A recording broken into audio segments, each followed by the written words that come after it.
Hello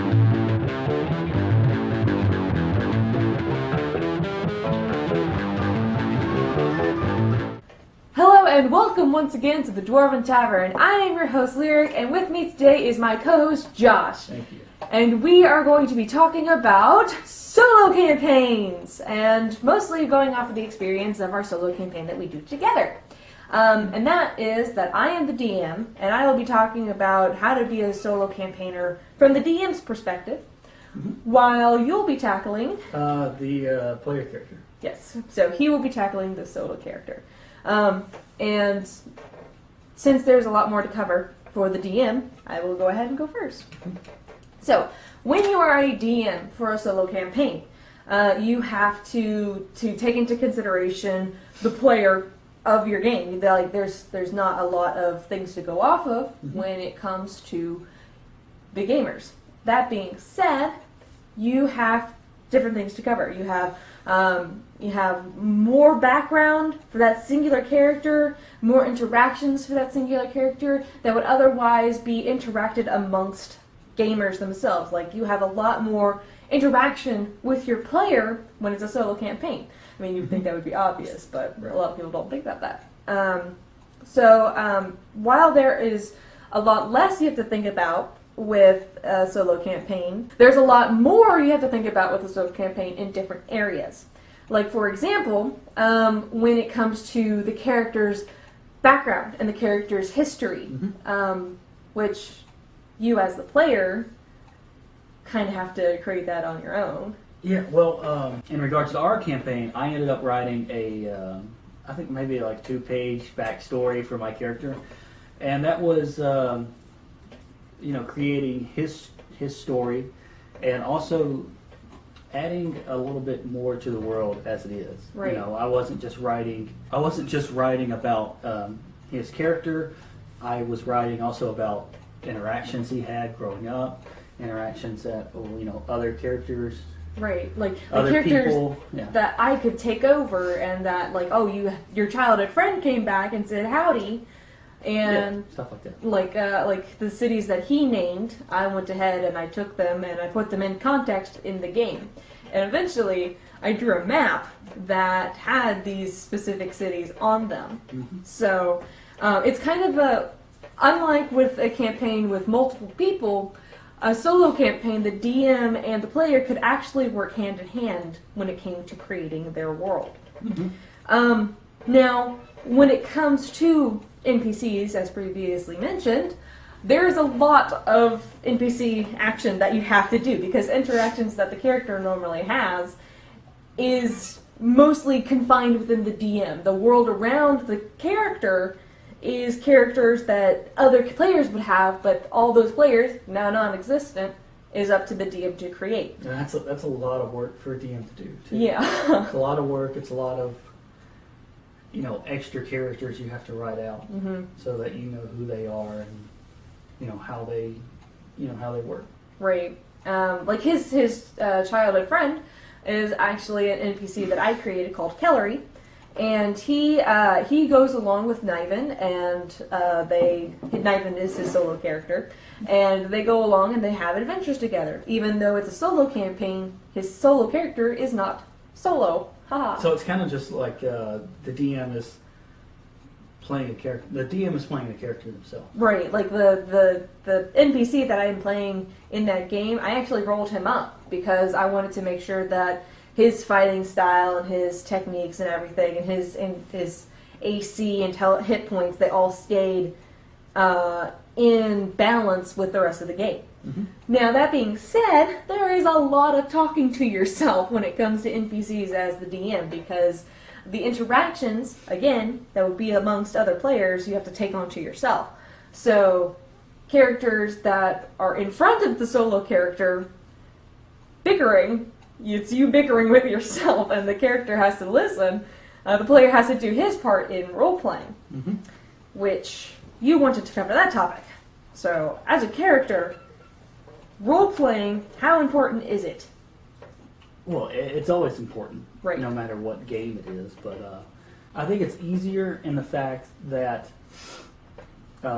it's just it's just you. You don't have to. There's nobody else that's going to steamroll the game, or anybody else that's gonna cut into it. So for that aspect, it's great for character building because you're taking charge of all these interactions for the most part, and you're it's up to you for everything. There's no one else to make a decision. Right. So whether it's combat or speech interaction or anything like that, you're the person that's got to make that decision, and it's good. And it could be good for people who are kind of more passive when they play. Right. They're always passive when they play. Or they fall into the background of more aggressive players. Yeah. So for that, it's great. I would say for the harder stuff, the harder stuff is a lot of the stuff I already mentioned.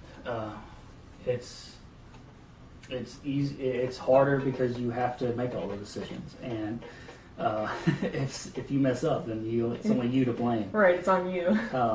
Also, when it regards to the harder portions, a lot of it is the same as the easier stuff. What's easy is some situations is going to be hard. Right. Especially combat would be a good one. Unless you have some kind of NPC that the DM rolled up, then you're kind of on your own. Mm-hmm. There's no healer or no rogue to pick locks or anything like that. Right, like you're left with your own abilities. You're left with your own devices. Right, and that can sometimes be limiting.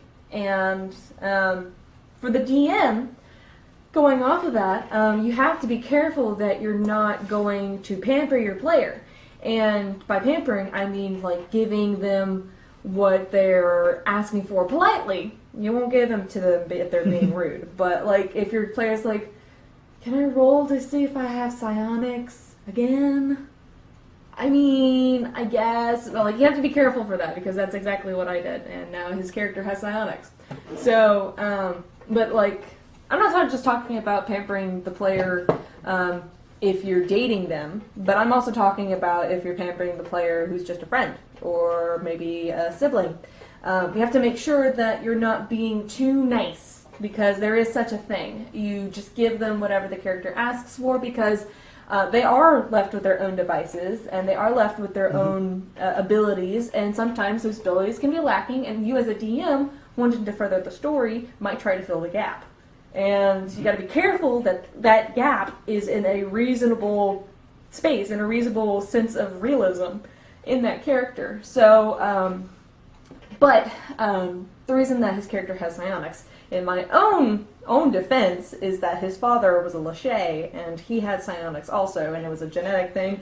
Huge story, huge complicated thing.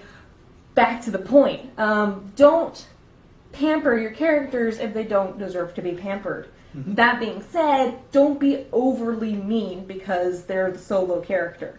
Don't throw things at them that they can't handle. I mean, that's pretty obvious for any game. You would think so.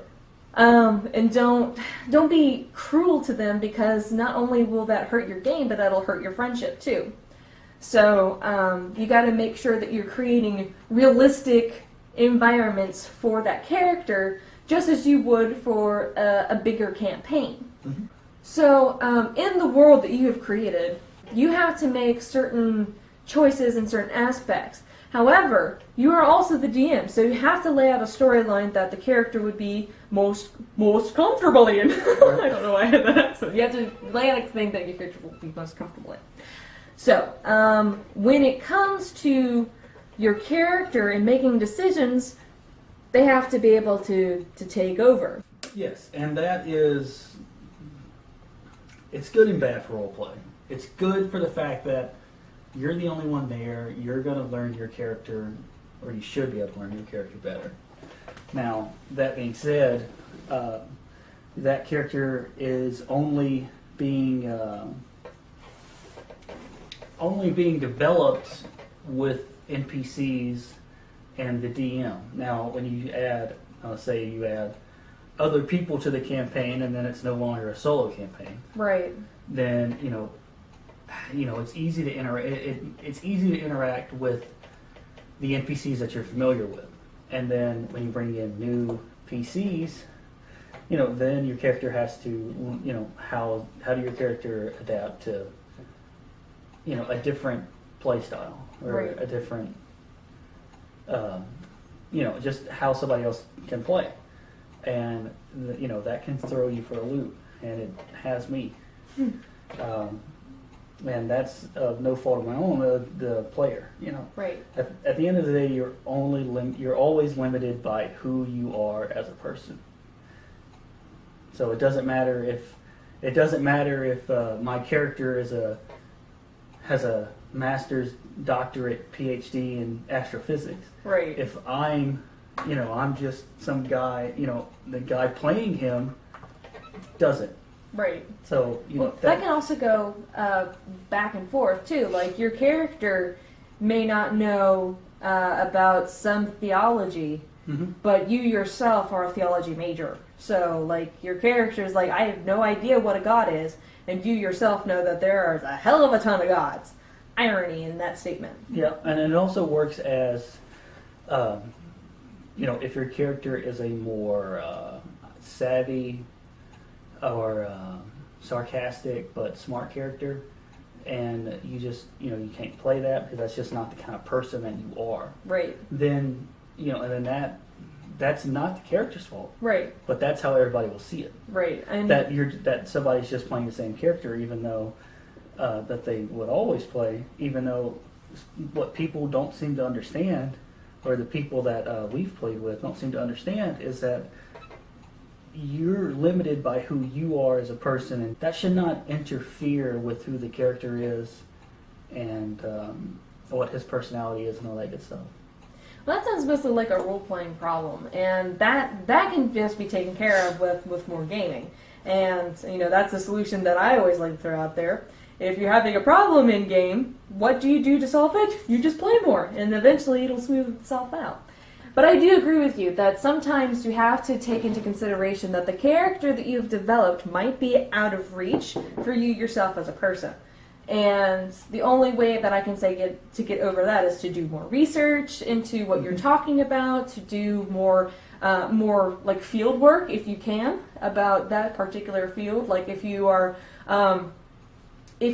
trying to play a shy, sneaky character, then maybe you need to be shy and sneaky around the house for a little bit and get taken care of while you're normally an abrasive person. There was one other thing that I wanted to mention, and that is that we talked about it earlier, how when solo campaigns are created, it's usually with the mindset that it's just going to be one-on-one.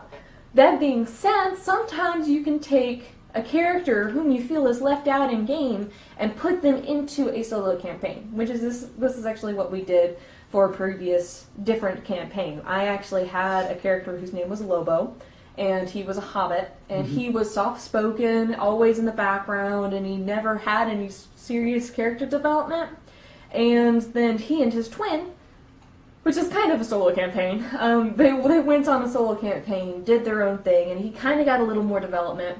And it would have benefited him more if it had been a solo campaign, but it expanded his character a lot more than it would have if he had just continued in his regular game. And you can also, using that argument, you can use a solo campaign for expanding your character when they would normally be outshined by other players. And I think that is a very important thing to consider, that sometimes maybe you can go, like if you game every Friday, you can take a Wednesday with the DM and expand on that character a little bit more, maybe not in-game, like you can just talk about that character, and that itself is a solo campaign. You're just talking about what your character did when they were a child, you were talking about what they did before the campaign, or you can take them and say like, oh, I go explore while everyone's asleep, and then I go... Well, everyone else is asleep, is what I just said. But then, you could take that character while everyone else is asleep and go explore a cavern or go to a bar or something, and then just develop their character just a tiny bit more. and then they can just go straight back into the regular campaign, only when they come back, they know their character a little bit more. And that is always a good thing to have, is to be able to wrap your mind around the character sheet and know who that person is on the paper. Mm-hmm. And that being said, as the DM, you have to do the same thing with NPCs. So you can't necessarily create an NPC who's all mystical, all magical, and who knows every spell in every book and knows how to cast all these different things and is such a jerk with his magic if you don't do your research on spellcasters. I am guilty for this. I have created a super all-powerful wizard, but the character that I created was kind of out of the bounds of what I really should have done. But in the end, it worked out just fine. But you have to make sure that the character that you create is a well-rounded character that the solo campaign character can base his own actions off of. Because if your NPC is nothing but a wall, then they're not going to bounce off of that. They need something else that they can interact with. Yeah, there needs to be personality. Right. And, so yeah, personality and humanity. Yeah. So you have to make sure that the characters that you create are going to be good enough for the solo character. So there's a lot of work involved, but when you're a DM, when is there not? So I guess the ending thing that we can end on would be, what do you think a person could benefit from by having a solo campaign? Like, what do you think that they could learn, what they could earn from a solo campaign? Well, a lot of the stuff that we went over, you're probably going to learn a lot more about the character, develop it better, play it better, play them better. That's what I meant. Right. And a lot of it is, I think it would be good for people who maybe get that deer in the headlight look when people want to look at them to make decisions, or look at them for, hey, what do you do this round? And then it's like, when you're in a solo campaign, that's all it is. Right. I mean, it's just you. Yeah. You have to think on your feet a lot faster. Yeah. And there was times that when we were played that I stopped for maybe 20 minutes, 20 minutes trying to figure out, what to do next. Right. And the thing that you have to avoid most when solo campaigns is to metagame the thought of, what does the DM want me to do? Because since it is a one-on-one reaction, then the player is more inclined to focus on what the DM wants. And I think that's a huge thing that you should try to avoid no matter what game you're playing. Never ever let the thought cross your mind of, what does the DM want me to do here? Because I've had that thought myself as a solo player. Sorry to take over what you were saying. No, that's great. But I think that what a person can benefit from by being a solo campaigner is expanding the character, and knowing the character more is a huge one, and being able to think quicker on your feet when it comes to situations that the character is in, and overall, it can help your interaction in game. It can help you learn how to be a better gamer. So, with that, we hope you learned something from this little bit of a ramble. We are professionals, I would like to think. So, thank you for watching. We have more videos on our page. You may check them out. And if you have any questions or concerns when it comes to solo campaigns, please comment below. We are always willing to listen and help. So, on that note, I think we finished this little jamboree. So, once again, I am your host, Lyric, and this is my co-host, Josh. And we wish for you to want for nothing but adventure. And at first I feared it, then I charged. Thanks for watching, and we'll see you next time.